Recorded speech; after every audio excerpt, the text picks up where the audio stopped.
I thought I'd start with the Fanon text, Dying Colonialism. And although I only assigned the second chapter, Voice of Algeria, I'd like to start with the first chapter, Unveiling Algeria,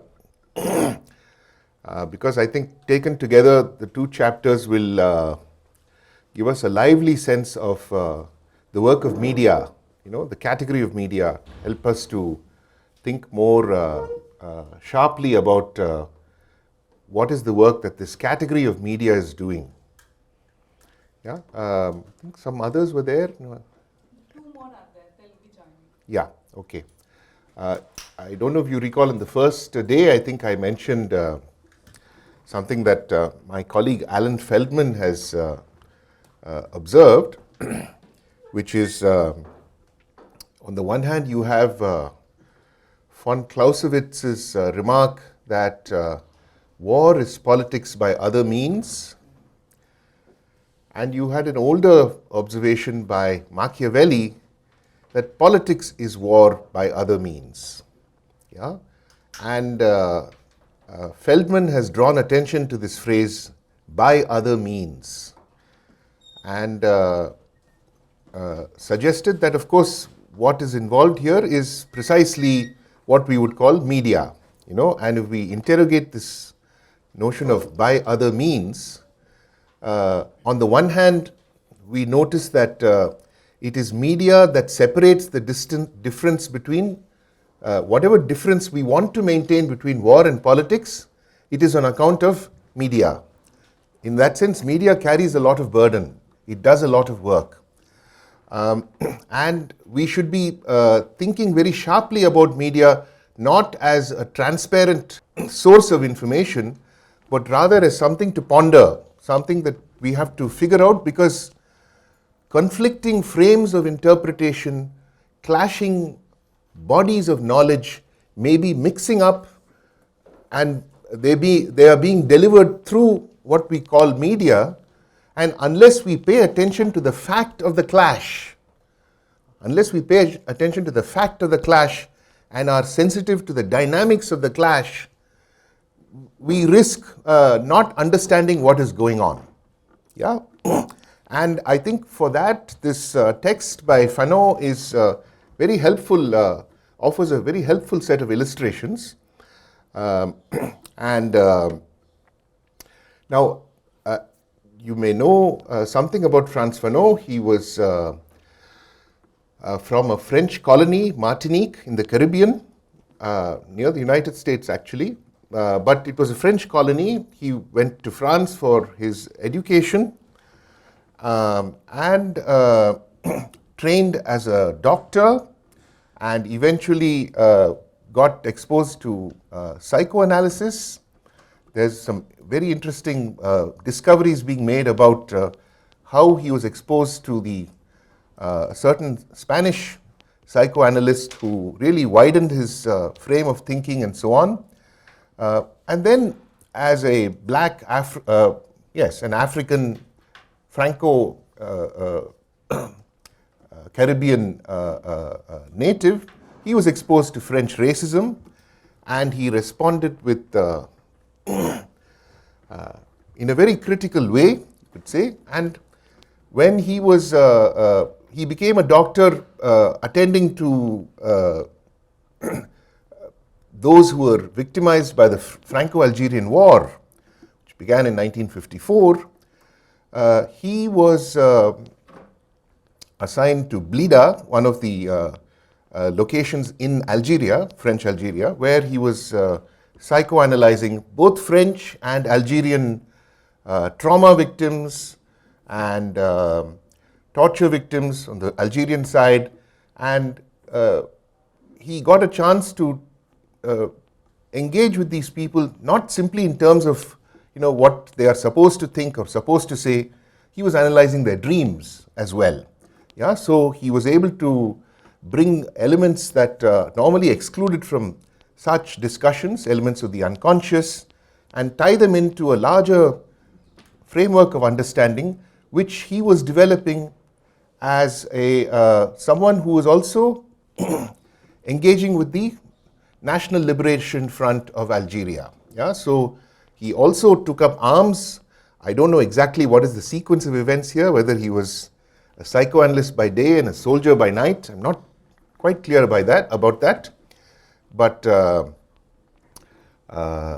he was involved in the resistance, and the I think extremely sharp and piercing analysis that we find here is thanks to the Algerian struggle and their analysis of the colonial occupation of their country and how they translated their resistance struggle into prose, if you like, into the prose of kind of a revolutionary analysis of the kind that Fanon offers. So I think there's a great deal to be learnt here. And as I mentioned earlier, this should be a classic text in media studies, but often it's not to be found in media studies, except in my department. If you come to New York, everybody teaches it. So here's some, I didn't have time to create slides and so on, so I've excerpted some sections from the first chapter. The second chapter, to some extent, we'll have to go back to the text and we'll scroll through and pick up what we're able to, and also happy to answer any questions you have about what is this section or that section of the text saying. So the initial conquest of Algeria was the 1830s by France. And if you look at the map, Algeria is like 5 or 6 times bigger than France, large population. And it was treated and assumed to be France itself. They called it French Algeria, but the sense was that they cannot give it up because it is what makes France great. A very similar spirit characterized the British in regard to India, we should recall. All these European countries were small countries that were made big by their colonies, literally, physically, but also in their imagination. Yeah? So to give up their colony meant to admit that they were in fact a small country. There was a great deal of resistance to doing that. And France was a laggard in the process of decolonization. 1945, the end of World War II, United Kingdom began to give up its colonies. India got its independence, Pakistan got its independence, but France held on until I think 1961 or 1962, and it was an extremely bloody battle between the Algerians and the French, beginning in 1954. And while the Algerians had very little by way of weapons, the French would practice aerial bombardment. So there is one section where Fanon refers to the victims of Sétif and Guelma, 45,000 victims due to an aerial bombardment over just, I think a couple of weeks. So if you think about it, during an entire year in Gaza, that's the kind of number we're hearing about. So this was the most savage conflict of that time. And so the Algerians got a lot of world sympathy. And the French had a difficult problem of, you might say, public relations. And but when the French practiced rural operations, the world did not necessarily come to know about it. When the bombardment was very heavy and spectacular, as in Sétif and Guelma, people came to know. But in general, this was under the radar for most of the world. So the FLN took the decision to move the battle into the city of Algiers. And that is what is shown and captured in the film Battle of Algiers, which Dr. Reddy has said we can see in class, because on the 13th we have two sessions. One of those sessions we can watch the film and discuss it and so on.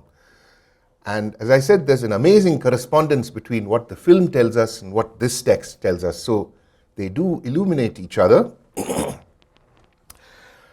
So just very quickly to tell you what happens in this Battle of Algiers, already, so in 1953, Stalin dies. Yeah? And until Stalin dies, there is a fear about provoking nuclear conflict, and there is a certain amount of restraint that the Americans display, a certain amount of restraint. The moment Stalin dies, they feel emboldened, and especially these two brothers that I mentioned to you, Allen Dulles, head of CIA, John Foster Dulles, who became Secretary of State, both of them hard ideologues, but very different in temperament. And they carry out a coup in Iran, they carry out a coup in Guatemala, and the Algerian conflict starts. And the French are fighting tooth and nail. Even the left wing in France is pro-torture. They want to hang on to Algeria. 1 million French people have settled in Algeria.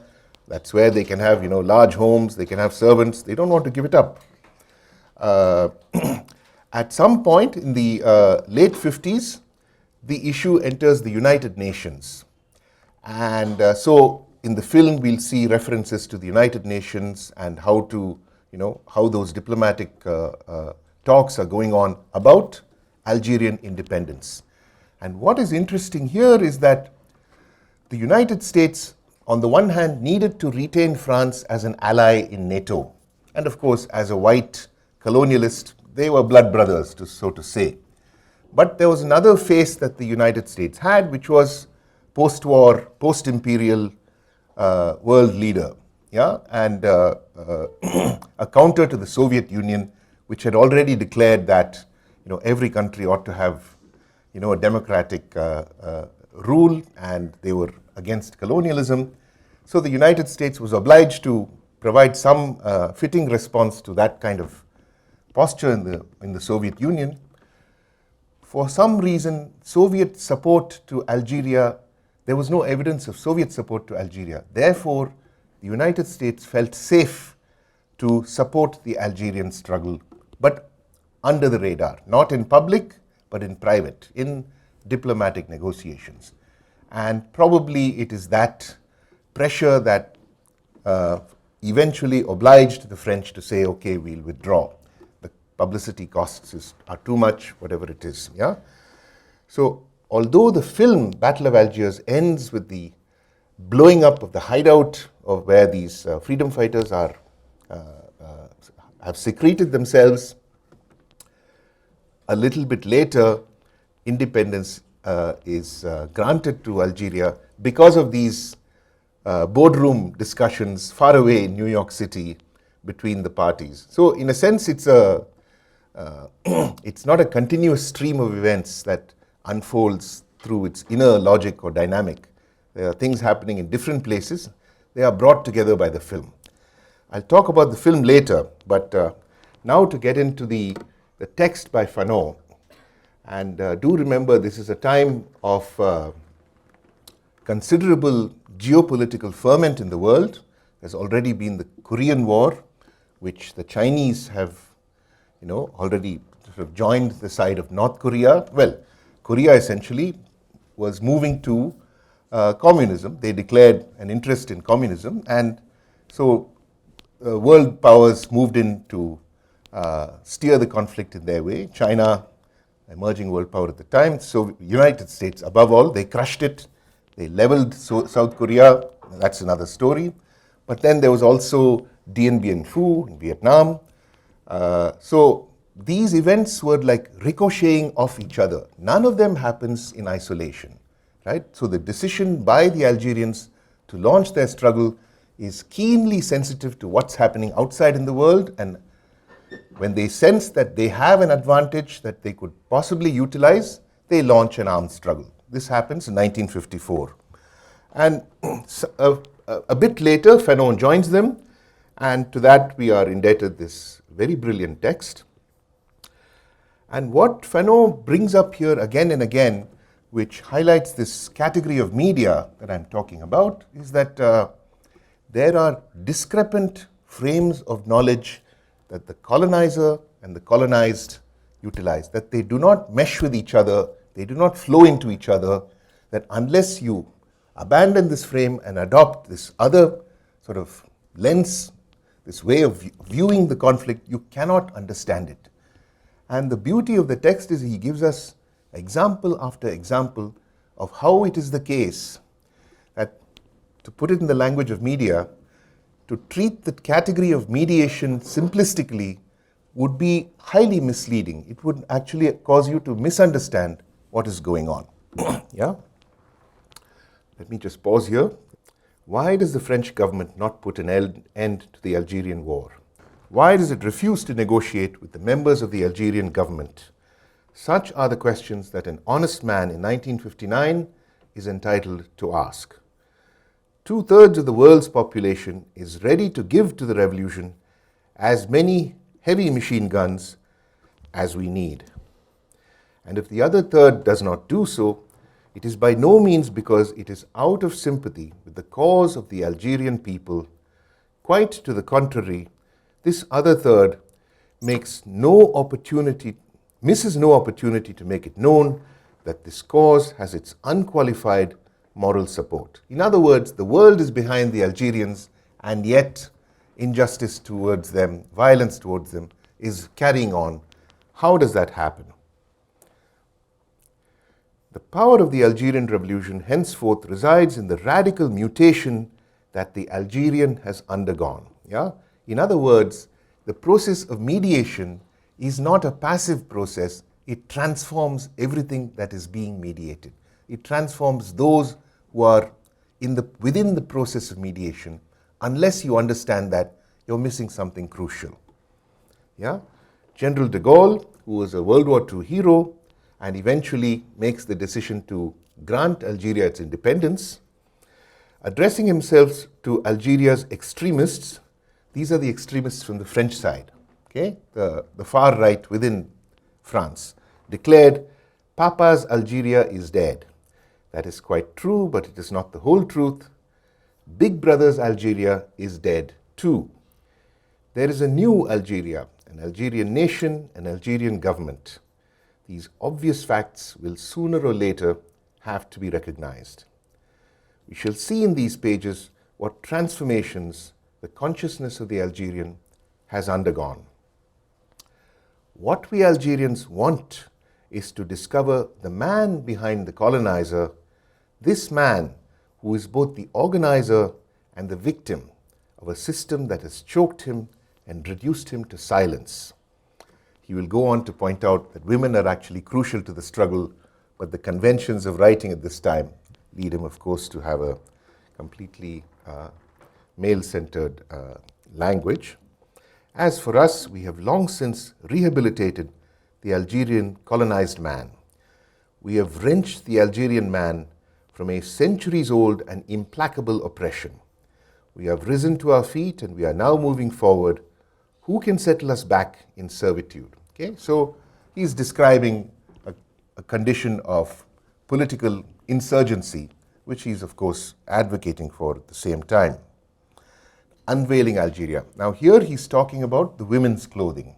And it's significant that's the first chapter in the book. The first chapter in the book because in the French conception, as they are planning to make their colonization effective and strong, they focus on the woman as the key to their potential success. Yeah? And in a way, it's ironic because the woman in Algerian society is largely invisible. They are not out in public. If they are out, in any case, you can't see them. They are sequestered. It's by its own admission, a male-dominated society. But they have a theory. The sociologists, the anthropologists, they are all coming in. And let's recall, these are the roots of these disciplines of, the understanding the populations of the world in order to govern them. Yeah? And in this analysis, the woman, in the French analysis, emerges as the key figure whose transformation will lead to the effective subjugation of Algerian society. Yeah? And he starts with the question of clothing. It is by their apparel that types of societies first become known, whether through written accounts and photographic records or motion pictures. Thus, there are civilizations without neckties, civilizations with loincloths, and others without hats. The fact of belonging to a given group, cultural group, is usually revealed by clothing traditions. In the Arab world, for example, the veil worn by women is at once noticed by the tourist.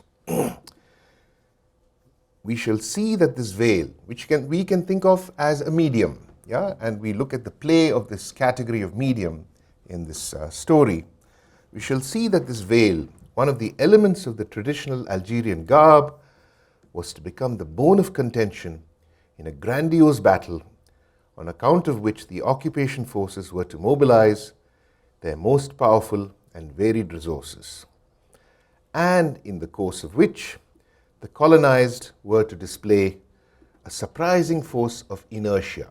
In other words, the colonized did not want to change. They did not want to say, yes, of course, what were we doing? For millennia, we have oppressed our women. Oh my God, how stupid. Let's stop it. That was not their reaction.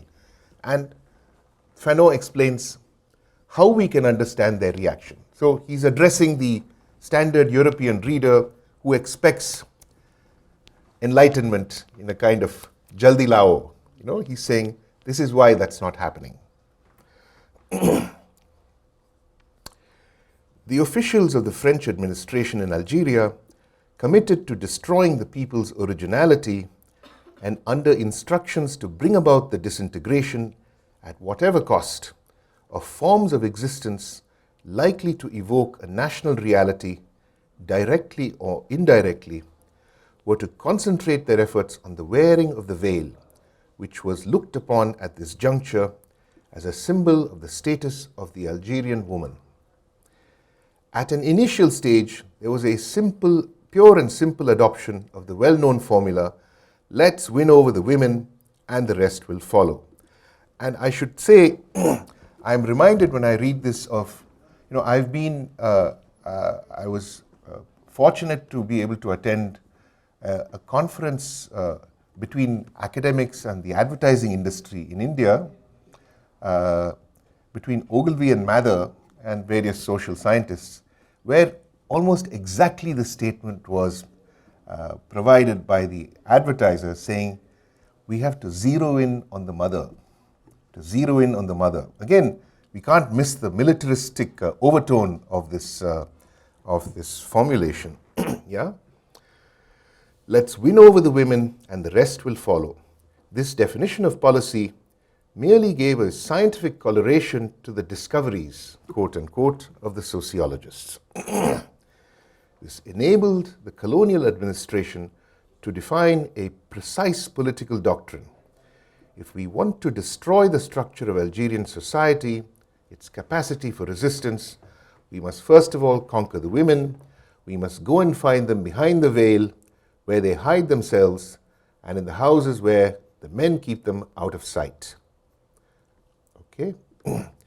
It is the situation of women that was accordingly taken as the theme of action.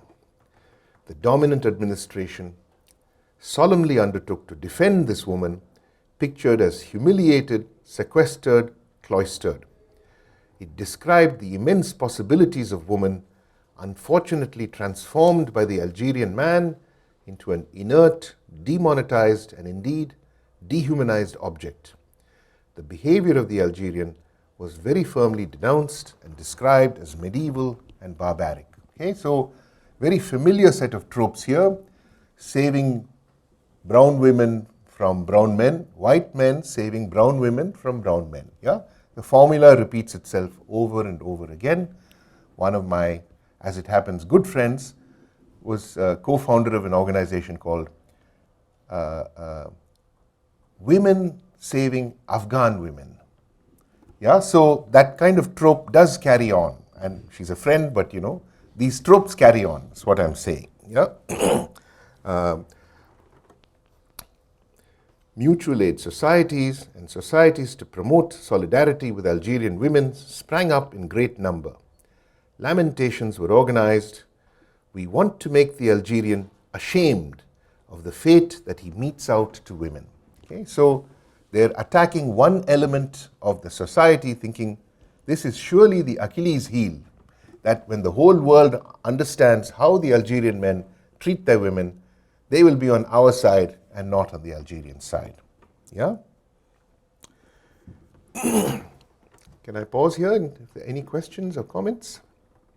Just reading on. In the large population centers, it is altogether commonplace to hear a European confess acidly that he has never seen the wife of an Algerian he has known for 20 years. At a more diffuse but highly revealing level of apprehension, we find the bitter observation that we work in vain, that Islam holds its prey. Okay, so this is how the colonial conception is being sort of articulated. Even within the framework of a newly independent nation, one cannot attack this or that segment of the cultural whole without endangering the work undertaken, leaving aside the question of the native psychological balance. Okay, it's a long sentence, but we'll come to the point. More precisely, the phenomena of counter-acculturation must be understood as the organic impossibility of a culture to modify any one of its customs without at the same time re-evaluating its deepest values, its most stable models. Okay, so what he's saying is the French assume you can take apart the Algerian society like a Lego model, take out one block and put out another block, and to that Fanon replies, there is a kind of organic character to it, so that one part will affect every other part, especially if it is done by a colonial power. It becomes the object of attention for the entire society, so that it's not going to be so simple at all. Yeah? To speak of counter-acculturation in a colonial situation is an absurdity. The phenomena of resistance observed in the colonized must be related to an attitude of counter-assimilation, of maintenance of a cultural and hence national originality. Okay, so there is a desire or need for integrity, for maintaining your integrity. You can call it conservatism. You can call it conservatism. We want to preserve our traditions, but in the context of colonial oppression, that becomes politicized. It acquires a political character, right? So it's not in the inertia phase of tradition. It becomes something more dynamic. It's galvanized. For a European not directly involved in this work of conversion, what reactions are there to be recorded? The dominant attitude appears to us to be a romantic exoticism strongly tinged with sensuality. And to begin with, the veil hides a beauty. Okay, so what you cannot see, you assume is desirable, right? It hides a secret which you must, of course, penetrate. A revealing reflection, among others, of this state of mind was communicated to us by a European visiting Algeria, who in the exercise of his profession, he was a lawyer, had had the opportunity of seeing a few Algerian women without the veil. These men, he said, speaking of the Algerians, are guilty of concealing so many strange beauties. It was his conclusion that a people with a cache of such prizes, of such perfections of nature, owes it to itself to show them, to exhibit them. If worst came to worst, he added, it ought to be possible to force them to do so. Yeah? So these are the rights of beauty, so to say. Beauty has its own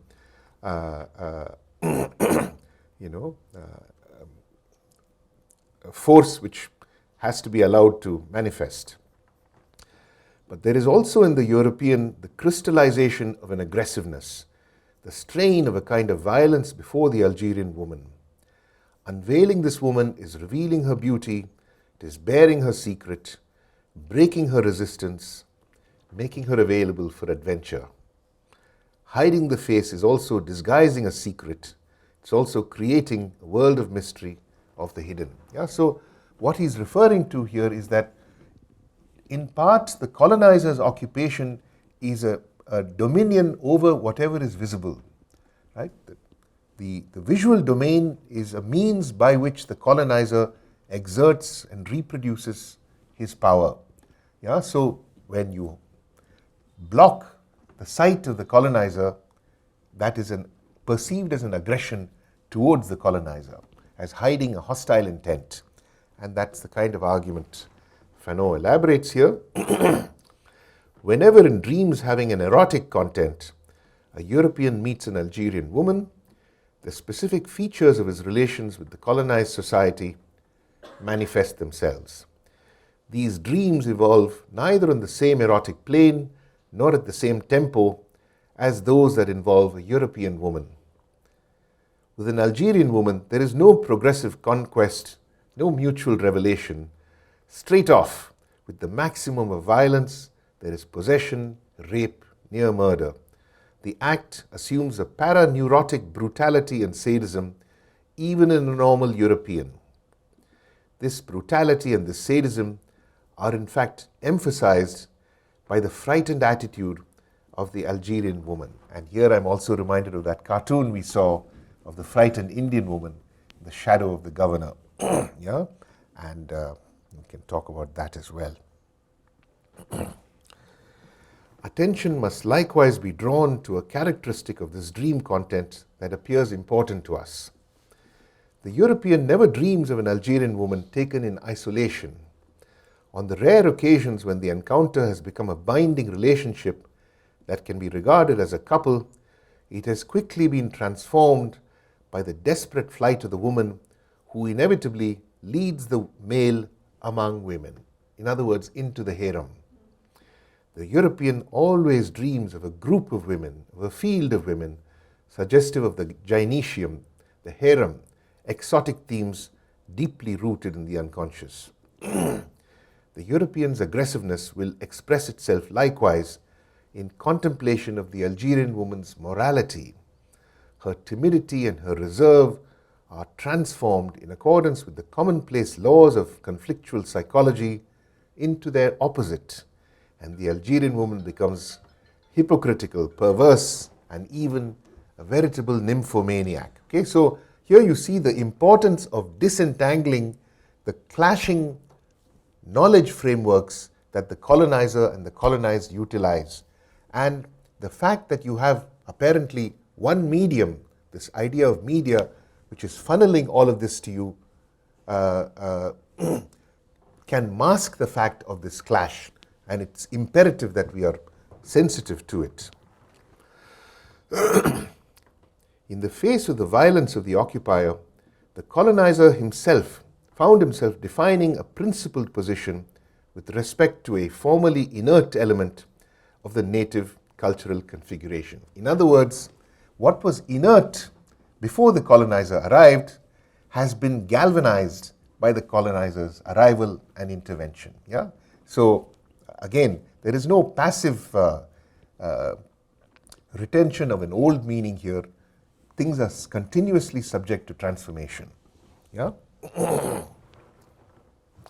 In an initial phase, it is the action, the plans of the occupier that determine the centers of resistance around which a people's will to survive becomes organized.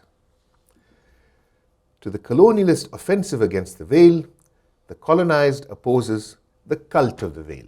Okay, so this is the something that would be, I'm sure, familiar to all of you, a form of oppression of women.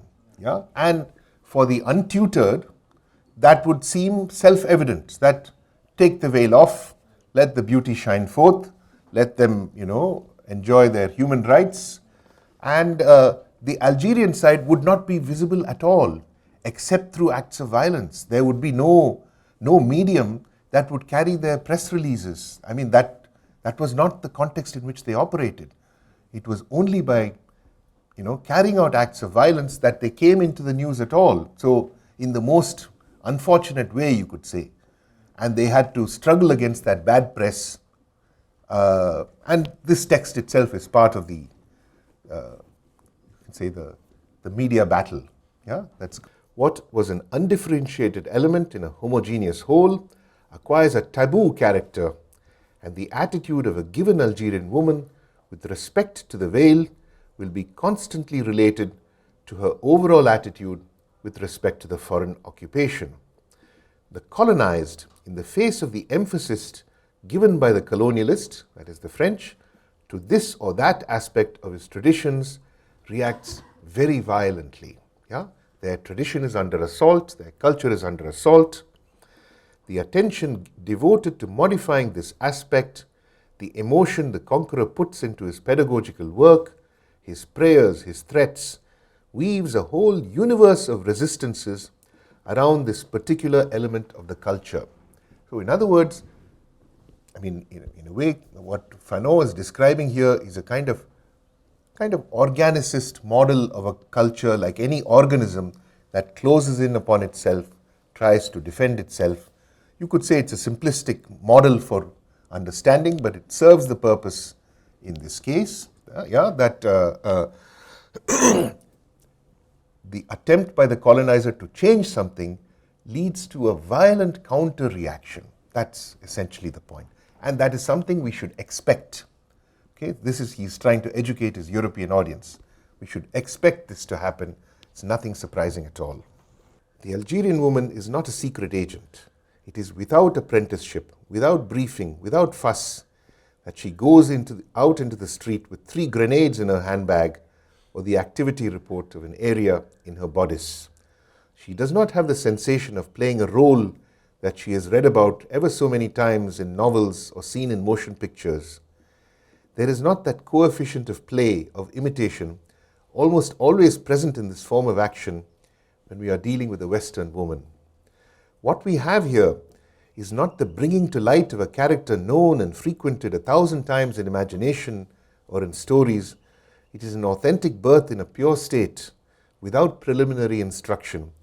There is no character to imitate. On the contrary, there is an intense dramatization, a continuity between the woman and the revolutionary.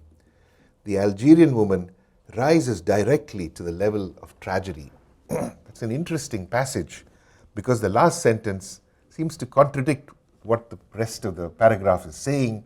In a sense, what Fanon is acknowledging here is that in a male-dominated society, the future for this activist revolutionary female,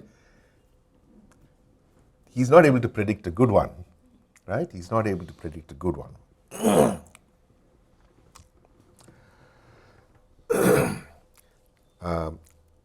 Maybe I've gone into a lot of detail here because we were getting into the mechanics of Fanon's mode of argumentation, which I think is helpful.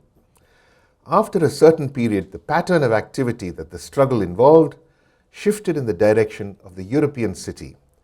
The protective mantle of the Kasbah, which is the traditional native quarter, in India it would be called the Black Town, White Town and Black Town, a version of which we heard in our university walking tour today. The almost organic curtain of safety that the Arab town weaves around the native withdrew, and the Algerian woman exposed was sent forth into the conqueror's city. The Algerian woman, except for a very few students, must overcome a multiplicity of inner resistances, of subjectively organized fears, of emotions. She must at the same time confront the essentially hostile world of the occupier, the mobilized, vigilant, effective, and efficient police forces. Each time she ventures into the European city, the Algerian woman must achieve a victory over herself, over her childish fears. She must consider the image of the occupier lodged somewhere in her mind and in her body, remodel it, initiate the essential work of eroding it, making it inessential, remove something of the shame that is attached to it, devalidate it. Okay, so something very interesting going on here. In media studies, we are often asked to assume that the flow of information and the process of change in communication is entirely cognitive. It is entirely at the level of rational processing of information, which can be received, traded, etc. And what Fanon is pointing out here is that there is an unconscious aspect to human behavior as well. And the body connects the conscious and the unconscious. And when one tries to modify the body, one is thereby reaching into the unconscious and trying to accommodate it to the demands of the present moment. Yeah? So this is actually, it involves a theory of communication which is internal to the body, something that traditional communication studies tends not to pay attention to. Yeah? One must have heard the confessions of Algerian women or have analyzed the dream content of certain recently unveiled women to appreciate the importance of the veil for the body of the woman. Okay, so this is a kind of rare analysis where we're actually seeing it from the perspective of the person wearing the veil. Without the veil, she has an impression of her body being cut up into bits, put adrift. The limbs seem to lengthen indefinitely. When the Algerian woman has to cross a street, for a long time she commits errors of judgment as to the exact distance to be negotiated. The unveiled body seems to escape, to dissolve. She has an impression of being improperly dressed, even of being naked. She experiences a sense of incompleteness with great intensity. She has the anxious feeling that something is unfinished, and along with this, a frightful sensation of disintegrating. The absence of the veil distorts the Algerian woman's corporal pattern. Yeah, she doesn't know how to move her body. She quickly has to invent new dimensions for her body, new means of muscular control. She has to create for herself an attitude of unveiled woman outside. She must overcome all timidity, all awkwardness, for she must pass for a European. And at the same time, be careful not to overdo it, not to attract notice to herself. The Algerian woman who walks stark naked into the European city relearns her body, re-establishes it in a totally revolutionary fashion. This new dialectic of the body and the world is primary in the case of one revolutionary woman. Okay? Questions, comments, thoughts? It almost feels like it's a struggle of every subaltern woman. Yes, Whenever yes. she's exposed to any culture, not just a story of any Algerian. Quite true, quite true. So you're My saying, department, ours is a kind of a melting pot. There are several women students who come from buffer city areas. yes, For the first time, they are exposed to the city environment. yes. It feels like when you talk to them, it's almost like the similar discourse. Very interesting. And of course, the veil makes it, gives a concrete illustration of the kind of hurdles to be overcome. You have to relearn your exposure to the body, of the body to the world. Manage that. It's a very, another stupid question, but when Fana is giving account of this, so did he manage to speak to women or because? Yes, yeah, he's been, as a psychiatrist, he was analyzing their dreams. That's kind of what he indicates. Because in that time, was it possible to talk to them? Because obviously, If they were wounded, they came to the hospital. Right. Right? So those are the, he spoke to the traumatized. So it feels like he's dichotomies or creating dichotomies in a way. For example, Algerian woman and a European woman. Sure. Just like Tagore had this understanding of the home and the world, Yes. where woman is basically the home, Yeah. and there is an outside world. So it feels like very similar to that, Right. where you, even in the home and the world, if you Yes. look at the text or the film, it feels like the European mess of a woman is outside the home, but they also create that, right? So here it feels like Algerian woman, if she wants to become European, she has to play to that dichotomy. Right, but she's also, what Fana was saying is, European should not be the only game in town. You can also be an Algerian national, where you experience that space in your own way, where you do not submit to their violence. On the contrary, you carry out violence against them. Now, that's cruel. But did she remain Algerian then? Yes, yes, that's the transformation. White woman Absolutely. Yes, there is a general.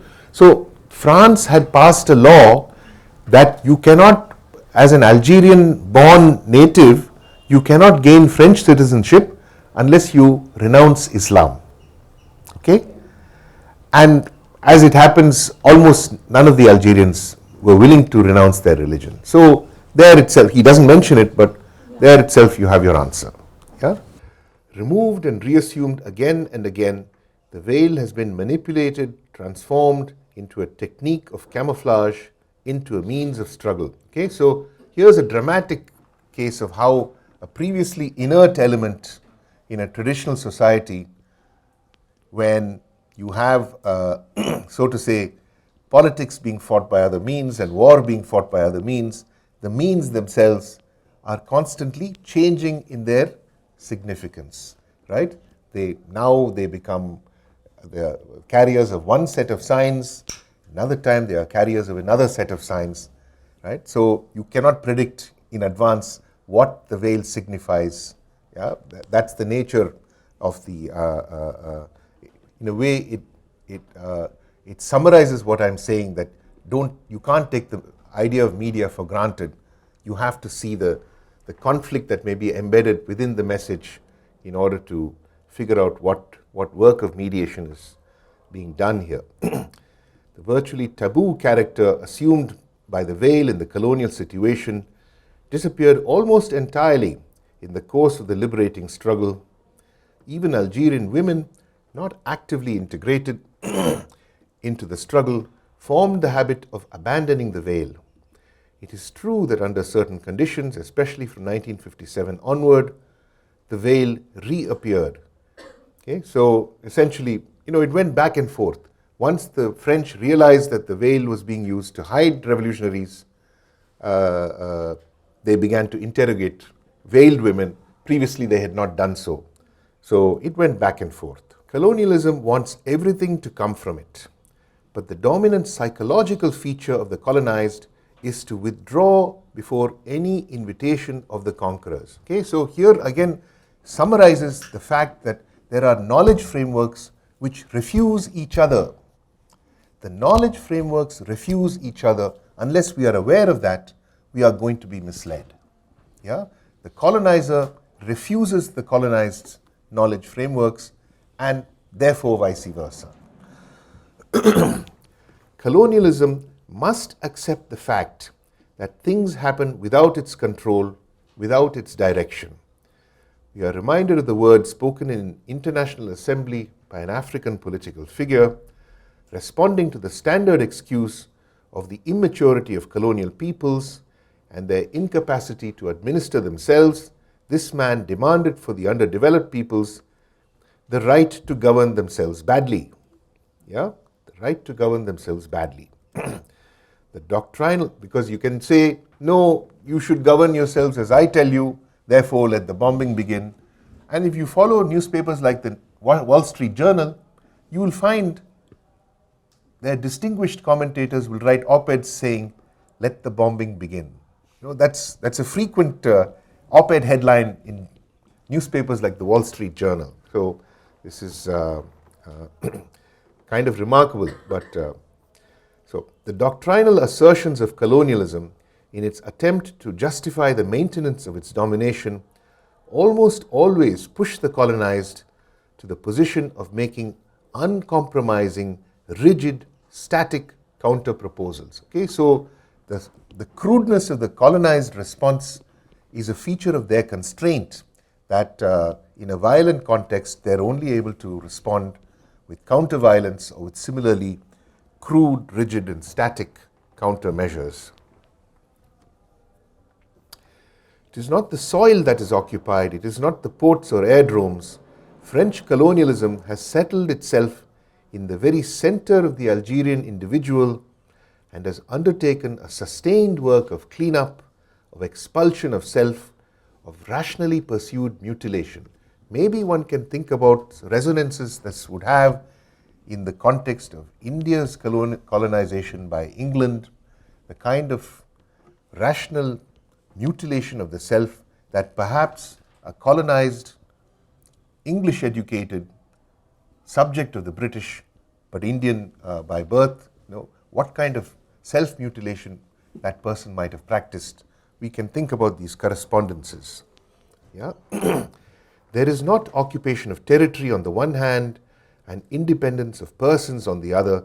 It is the country as a whole, its history, its daily pulsation that are contested, disfigured in the hope of a final destruction. Under these conditions, the individual's breathing is an observed and occupied breathing. It is a combat breathing. Yeah? It is a combat that is breathing. So the information might appear to be unilateral or homogeneous, but when you actually understand the context in which it's emerging, it is filled with conflict. And without understanding that conflict, you don't understand it. Yeah? So here he is discussing the importance of the Algerian woman. So let me go over this entire passage. The Algerian woman's ardent love of the home is not a limitation imposed by the universe. It is not hatred of the sun or the streets or the spectacles. It is not a flight from the world. What is true is that under normal conditions, an interaction must exist between the family and society at large. The home is the basis of the truth of society, but society authenticates and legitimizes the family. In other words, if the colonizer treats these as, again, like a set of Lego blocks, in fact, they are connected with each other. The colonial structure is the very negation of this reciprocal justification. So the organic ties between family, larger world, society are negated by colonial governance norms. The Algerian woman, in imposing such a restriction on herself, in choosing a form of existence limited in scope, was deepening her consciousness of a struggle, preparing for combat. This withdrawal, this rejection of an imposed structure, this falling back upon the fertile kernel that a restricted but coherent existence represents, constituted for a long time the fundamental strength of the occupied. Okay? All alone, the woman, by means of conscious techniques, presided over the setting up of the system. So he's actually saying the woman was the absolute basis and motor of the Algerian liberation struggle. And that contrasts with the fact that even in the film Battle of Algiers, it's mostly the men that you see, and the women, although you see the women, veiled women and Europeanized women carrying out attacks or assisting in attacks, they almost never speak. And we'll talk about that in relation to the film when we see the film. But this is noteworthy. All alone, the woman presided over the setting up of the system. What was essential was that the occupier should constantly come up against a unified front. This accounts for the aspect of sclerosis that tradition must assume. So, the appearance of a rigid response that we want the veil, we have a cult of the veil, it was engendered by the circumstances rather than, a kind of automatic reproduction of dead tradition. For revolutionary war is not a war of men. Okay? Again, very clear statement that no gender exclusivity could be meaningfully practiced in a genuinely revolutionary process. The woman's place in Algerian society is indicated with such vehemence that the occupier's confusion is readily understandable. The occupier had assumed that the woman is not important, and he gets the opposite impression. This is because Algerian society reveals itself not to be the womanless society that had been so convincingly described. Side by side with us, our sisters do their part in furthering breaking down the enemy system and in liquidating the old mystifications once and for all. So we'll pause here, it's 1 o'clock, and we'll go to the next chapter after the lunch break. But again, a stirring lesson in media studies, in my opinion.